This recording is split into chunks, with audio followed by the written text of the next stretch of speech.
We thought about you, and when with the Kyler Murray stuff of trying to play two sports, and the size of Kyler Murray as a quarterback.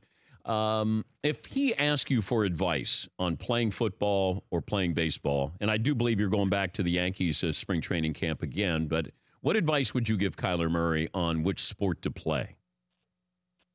Oh, man, I think everybody's different. I think, first of all, what I would tell him is, first of all, pray about it. I think, second of all, is write out your goals, write out your goals for each sport and see if they align, see if they align for where your destiny wants to take you and what you're passionate about.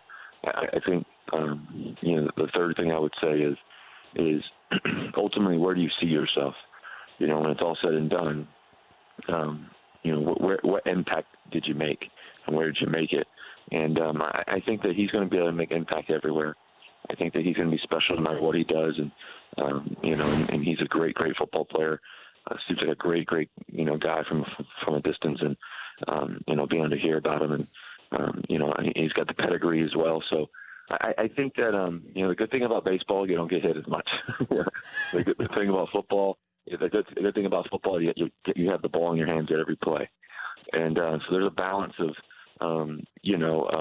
everything. And if you can find that balance of those two, where you can be special and no matter what happens, I think he'll make the right decision. And I think also too is he may have to play it out. He may have to, try to do both. I always dreamed of playing both and everything else. And playing the quarterback position, if you really want to be great, takes a lot of time and a lot of energy and studying film and everything else. And but he's capable of anything.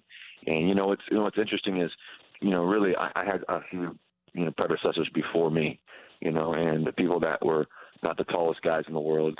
You think about Doug Flutie. You think about Steve Young, wasn't the tallest guy. You think about people like Michael Vick.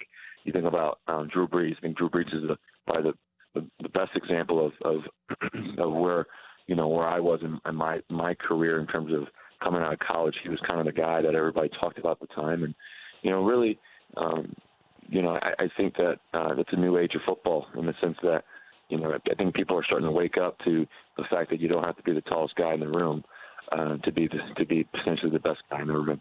And I think that Kyler's one of those guys.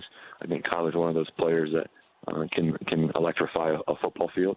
I think he can also, do the same thing in baseball too. So I think no matter what he decides, he'll do great. For more Dan Patrick Show, tune to Audience Channel 239 on DirecTV or download the Dan Patrick Show app.